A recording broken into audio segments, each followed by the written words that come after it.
Well, yeah, sorry to drag you into this, but No, given that no. I just like want to have a sort of way, it's a nice non-academia, but it can be semi-academia, but it doesn't have to be. See how Uh, it goes. Yeah. Let's see if in we this, can get there or not get there. no, In no, the we won't get. Well, no, we won't get there. We won't. Certainly, we won't get anywhere. Not to say that there is no progress of things, but it's just a nice bounce of talk of thoughts, I guess. yeah, thoughts, I think, ideas. yeah, talk of thoughts. It's not trying to gather ideas, it's trying to gather realization of things. Mm. Yeah. Okay. I think it's coming back to where we keep on like bouncing around the idea of, or the idea of being an artist, or the idea of practicing as an artist. Mm. Because I think we did talk about how it cost us our um, normalcy. Wouldn't it be the case? I think I spoke or grieved to you about like doing this practice take a certain segment of the hours, and certainly it's just almost uninterrupted process, isn't it? Yeah. It As has to much as be. possible, as much as possible. Mm-hmm. And how do we do this? How do we get to, no, not how do we get to that? How do we get here? How did we?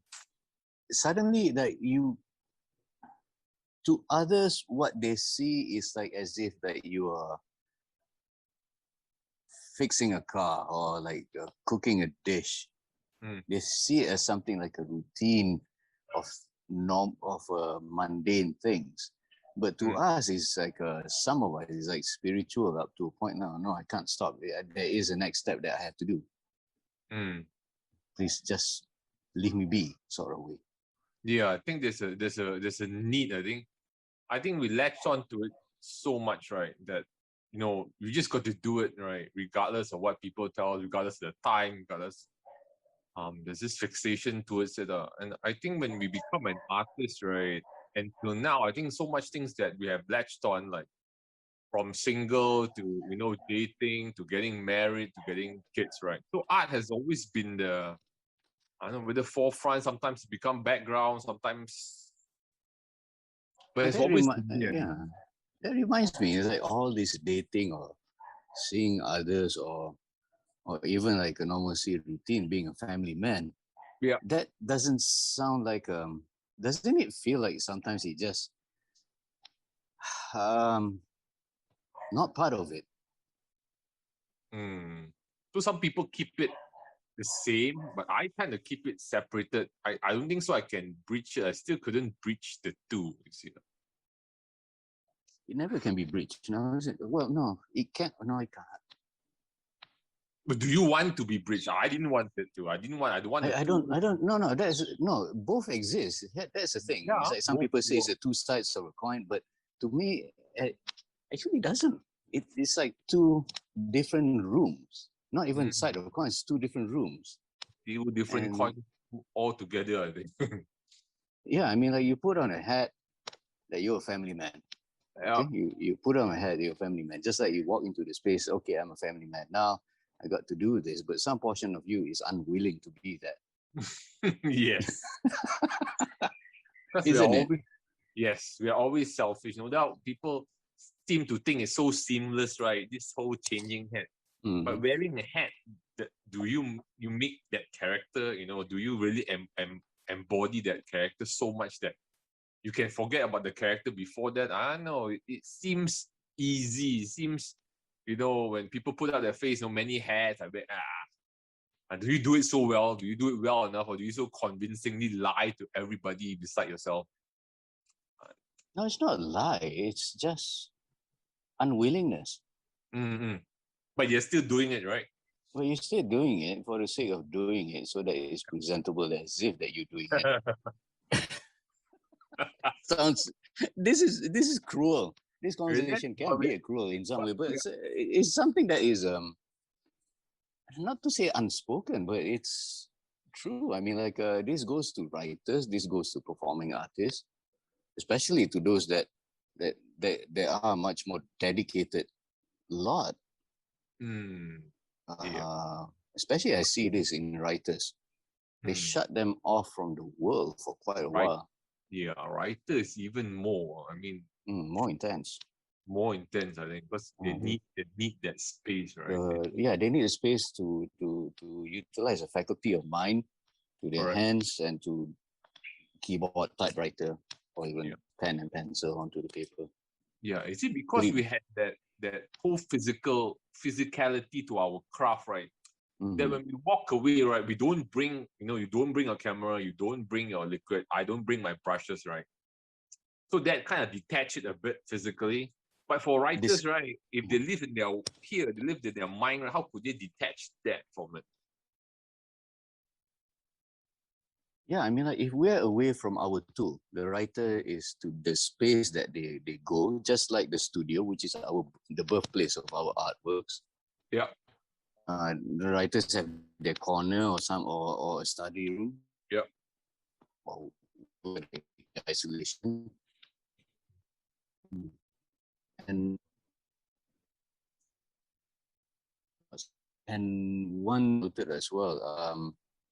They kept in a certain whether it can be chemically enhanced. Some of them go on a euphoric state, I guess, to get to where they need to be a creative. This is something true that I find it when I was a student. Like half of my classroom was like chemically enhanced, quote unquote. We are the other. They're half drunk or half sober, or they are like some stipulated like high. Yep. Yeah, so I don't know. Your camera is a bit off just now, but okay. So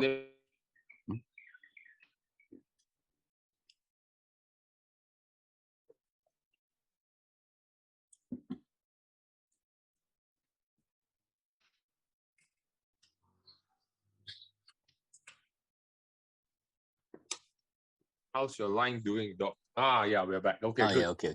Okay, Yeah, good. it could be just a line in and out.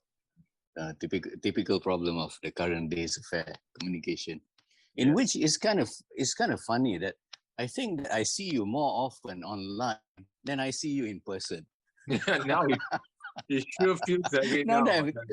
It feels that way. I'm commonly I see you once in 2 weeks or once in 3 weeks, and now it's like every day, one day, twice now. Yeah, something like that. Like I saw you yesterday. I mean, and a few days before that, or something like that. Yeah. Oh gosh. Right. Okay. Back to our original point of discussion. So we detach physically from our tools, right? But are we still thinking about it here? When we get back, like you're out of your studio, I'm out of my studio, I'm out of my space, right? So we get back to a normal setting. I don't know what is normal anymore, right? Another setting where we don't practice. But here, does it stop up here? Is it still going on? What could have happened? What I'm going to do next? Or is there a pause? Or is there a stop? Right? Disruption. Some people see a disruption. If you see disruption, it give a negative connotation. Some see it as it's not. It's negative for us, not for our presence with our work. It's disruption for them, isn't it? Yeah. Because of our non-presence being there. Yeah. Or being that room with them. Because we are on the other room and wish to be interrupted, but we get interrupted. That's always the case. Yep. So it's you find the disconnect and connect. Does it take a lot of energy? It take a lot of effort to get back, get off? Yeah, something like that. It's connected again.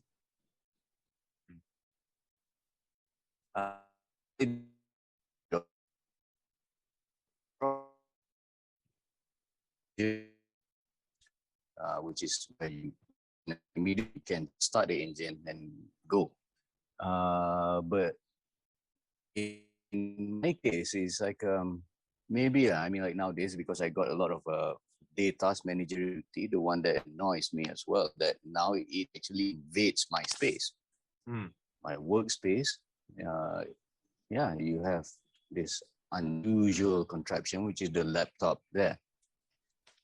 I mean, usually you see retouching stand dark room and all that, and suddenly there's laptop there and work starts coming in, and it's just annoyance as well. Yeah.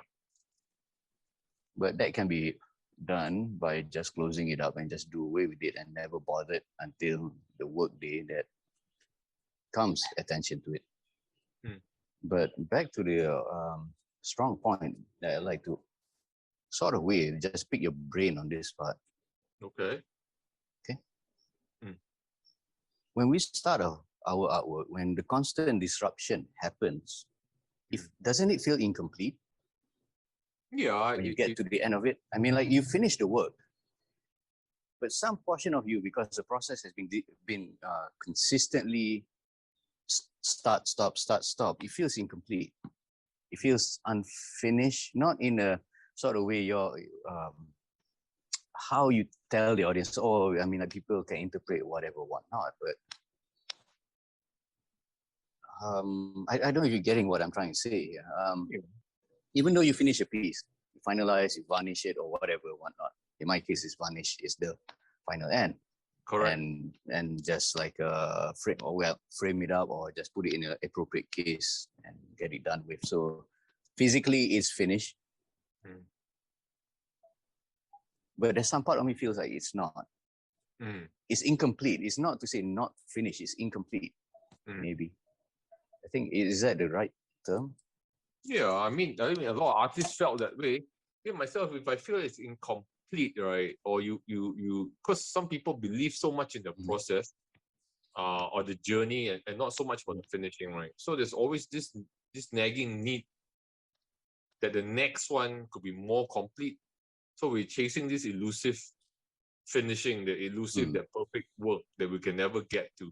Maybe that drives, but No, the piece that we work hard with, let's say example that you work on a painting piece or a print piece, because you do print and painting. Correct. Or anything that is physically needs interaction. Okay. And then the process itself, like start, stop because of a day job or family time or whatnot. Because of that start, stop, there is that gap of putus, cut off points. Yeah. Those cut-off points, it feels valuable, but not when it happened, but when you're at almost the finishing stage. There's that nagging feeling that I do have. I don't know if you do have that. I do. It's like, okay, it's finished, but it feels not quote unquote perfect. Nope. Yeah, I mean, I think more so that, maybe the break, sometimes it's the duration that you leave the piece alone and then you come back, right? So every time I leave the studio, or I have to, or was forced to leave the studio, either you set out with tasks like, okay, today I know are going to be so much disruptions that's going to take place, right? So my task is smaller. Okay. I'm just going to do this. If I can complete this, I'm happy, I'm go. I think some people leave little hooks, which I always believe that you could get back faster to the process. Like, okay, I'm going to leave at a good place, but you can't always get there. Sometimes you leave at a bad place, it's disruptive.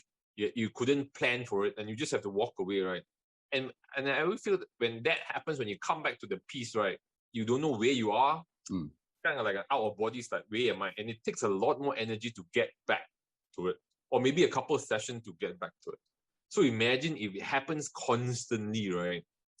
What would be the quality of the piece that you're trying to say? I think once or twice, I think it's okay, but if it's such a long drawn piece, right?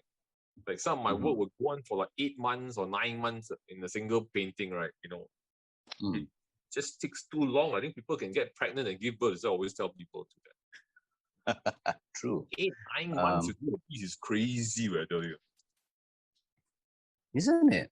I mean, like we've been fed that as much as it is the quality of work, quantitatively, that time is, maybe it's not the quantity that we are focusing on, but the time that we have left is not much.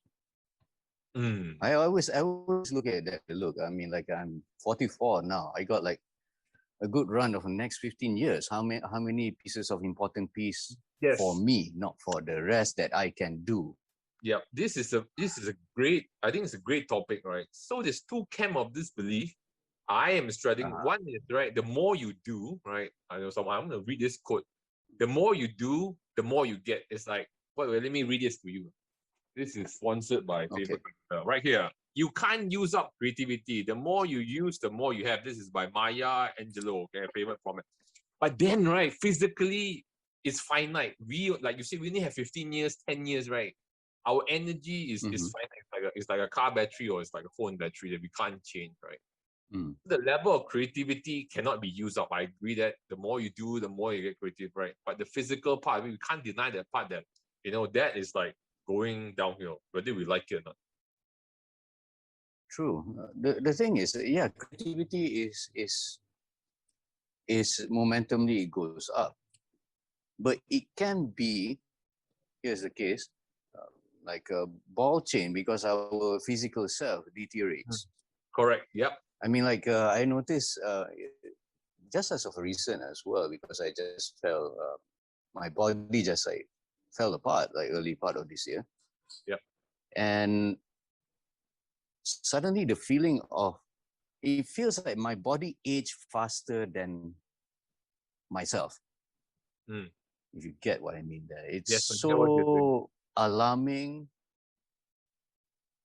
and a big question mark. Some people say, oh, midlife crisis and all that, but that may not be the case. But when it falls apart, yeah, I don't think that's midlife crisis. When it's physical, it is physical. When it's not. When we're younger, we feel strong or immortal in some way. We can do dangerous things, risky things, not just dangerous, but risky engagement. Yep. Or we can just like withstand of 4 days straight not sleeping. Exactly. And our hunger is our nourishment. Correct. So yes. Gosh, not to say that this conversation is to find an agreement that being an artist or the decision, not just being the decision to take the path. I think the decision of taking this path, it feels like, if you back off, it feels like you call yourself a coward. Because there's no instruction manuals. I mean, we went to school, we are taught techniques, we're doing this and all, read books, right? But I feel that in the course of the whole thing that's going on right now, that we have lived that long, and not many people actually stayed on this course. This course for this long, me and you, right? So we reach a part where what happens now? What's going to happen? Like we talk about energy level, we talk about the body giving up, right? So wouldn't it be fair to say that maybe we need to have a check and balance now, that, how do these people get past their 50s, 60s, 70s, 80s and still doing work?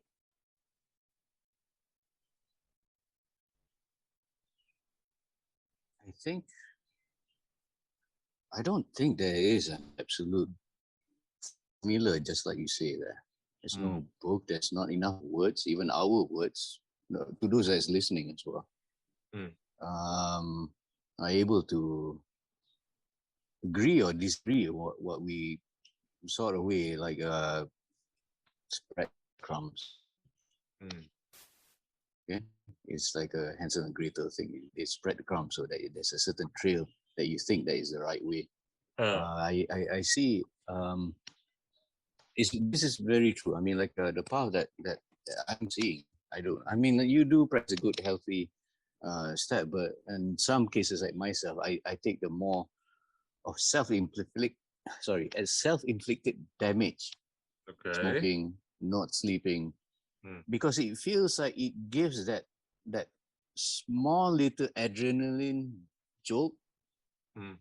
Because I can't rely anymore on maybe I was in the room on the other room for too long, spending so much energy on being who I'm not willing to be. Mm. And when I'm in the other room, I don't feel I have the energy, but I want to be in there. Mm. So self-inflicting pain, Mm. not pain as in physical pain, but self-inflicting cause of damage itself, because I'm surrounded not only by quite aggressive chemicals, some of them are quite lethal as well. Yeah. Dangerous steps, but give and take, it can be managed, not to say just like doing this recklessly. But yeah, what was it? Now, yeah, I mean, like I'm taking up all this uh, sort of way, short-term, temporary inhalation of things, consumption of that things, not Mm. eating, not sleeping well. Mm. But that extreme fatigue converts that momentary crave or momentary rage, I guess, inside me to finish the job. Mm. You know, like when you're not at full energy, but when you are drained, actually use whatever energy is left to complete the piece that you're working on. Yeah. It's that sort of thing. If only when you spend long enough hours, or you, Yeah. and then I think all these steps or damage or whatnot, it is just pushes, it prolongs those moments. Mm. But I think Do you practice that? no, I mean I've been there before. I've tapped onto that dark force, right? For the extra push, right, when I was younger. And I couldn't, it's like the recovery rate, is it worth that momentarily high that you need to get past that hurdle? I mean, once a while, yes, you need that super strength, right? But Mm. I couldn't constantly tap on that because it's so debilitating and it's addictive at the same time, and I'm scared of that That's addiction. it. Ah, That's the word, addiction. yeah. That's okay. I didn't see that. I Mm, didn't see that. mm. Isn't it a good thing, such addiction?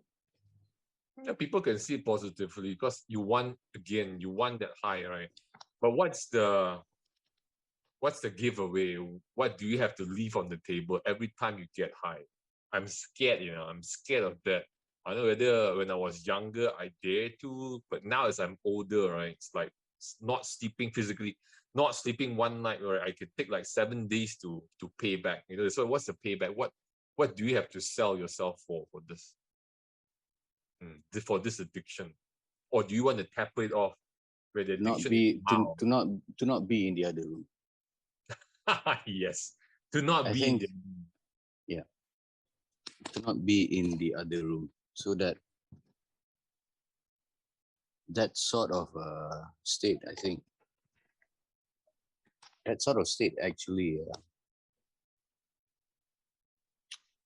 sort of way the wall or the barrier Mm, to keep the ones that supposedly that care of you mm, at bay. Not to say that we don't like them or we don't love them any less. We do love them, but mm. um, where it's a different condition of love in which is cannot be compromised, I guess. Nope. Yes. So Mm. where do you draw the line? Where does it begin? Where does it end? It's draw the line pretty much is on the sand. It moves every single day. Correct. You redraw it. I mean, you say one thing, you you counter yourself the next day. Correct. You catch yourself all the time, right? Yes, and actually, it's like, hey, you say differently yesterday. You say, yeah, that was yesterday. Today's today. Correct. I'm a Yeah, different yesterday than today. Correct. yes. I mean, like you say one thing, and you pretty much like true and true. I think like unnaturally an annoying person to deal with Yes. because you're not constant to. Not to say that you are a liar, but um, you Things do change. only, yeah, you do only things that make sense only at a point in time. I can change my opinion within the hour as well, or within one sitting. Yeah. I mean, I say this, and actually, I would say another thing that negates my previous saying. Correct. So, and this happens so often enough when I'm on the other room. Mm. So I look at it as two separate rooms, one being an artist, the other one being whatever, whatnot. Yeah. Being And too long in the other room. Yeah. and because we're an artist, right? I think it makes it worse, I think. Because people hold it against us, right? If you're not, right, when you change your mind so often, right, people would say, oh, what happened, right? But now that an artist, right, it makes it okay to do so. But then the ironic part is they couldn't take it either way. Sorry, I haven't caught you at a. You stop at ironic then. What was the ironic part of it? Yeah, because we're an artist, right? That we take the artistic license that we could change our mind. That we're this, we react to the times, right? But because of that, is used against us now. I know it's just weird. I couldn't, it constantly flux, it constantly flicker back and forth, and the whole identity, what's the identity of an artist? What's the identity of a husband or a dad? The Does it fixed, have does an artist have an identity in the first place? yeah, exactly. Maybe by being an artist is not to have an identity in the first place. It's not to have or have. It's just not an equivocal conversation, because it's just one can refuse. What's an artist's identity? I can just simply refuse that question. No, I don't want that question. Correct. You can. So that's also part of it,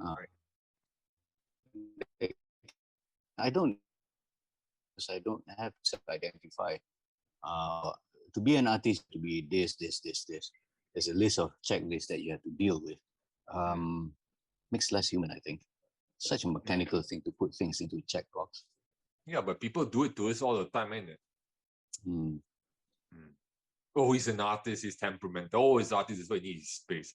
I guess both of us are being temperamental right now. Yeah. I think that we are. Yeah. I know, it's just weird that, you put on all these labels, right? That labels that we never put upon ourselves.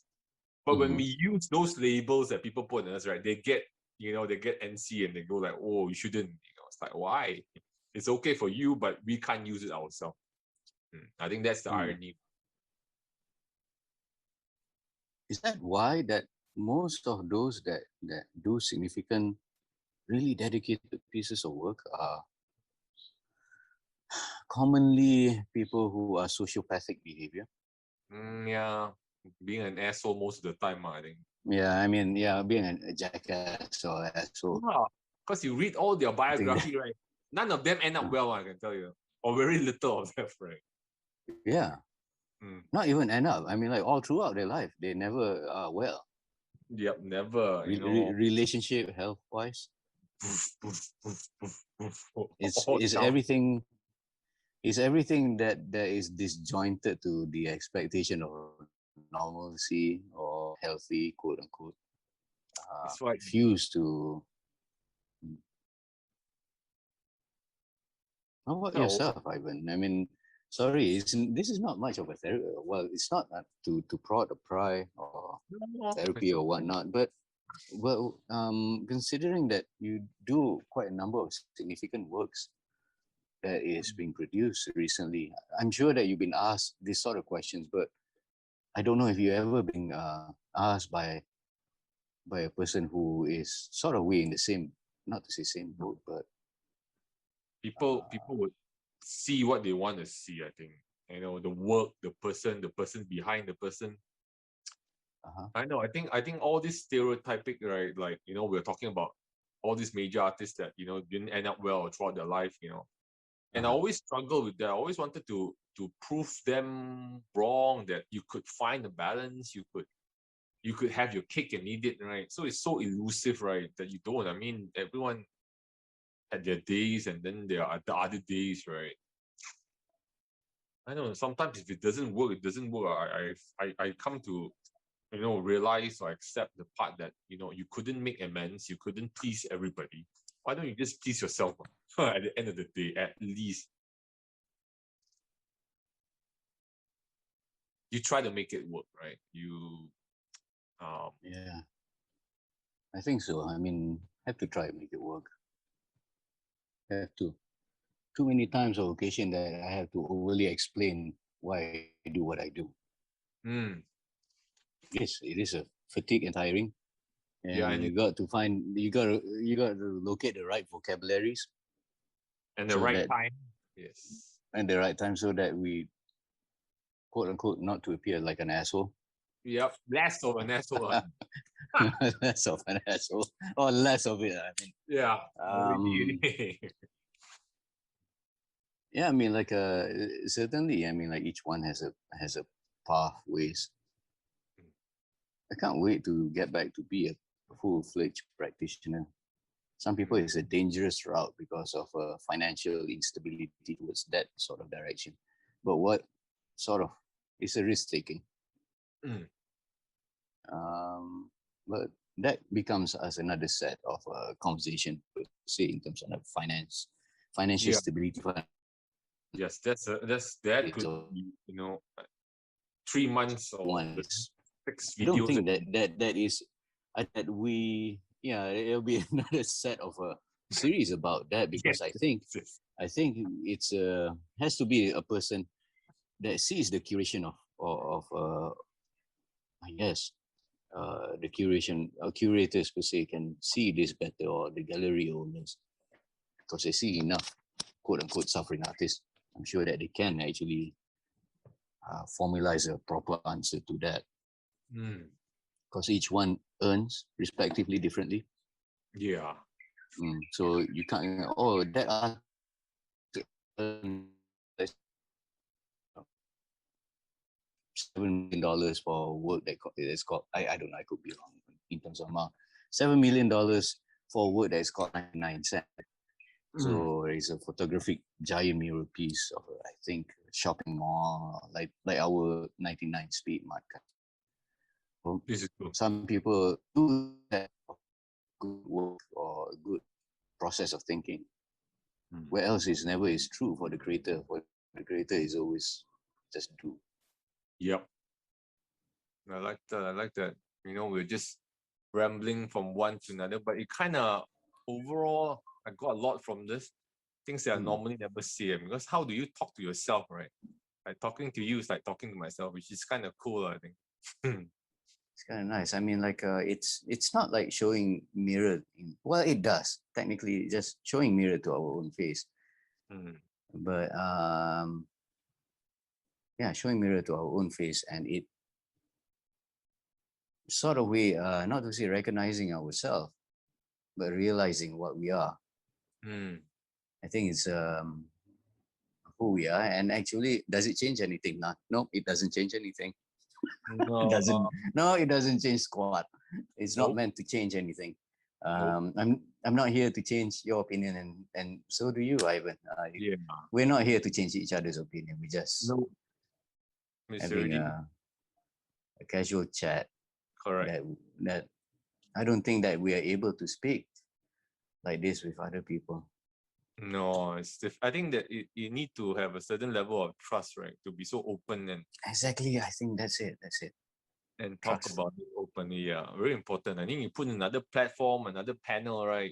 Things might come out so different that you might not even recognize when you look at it back. Is it you that talking, or you're putting on another hat to talk, right?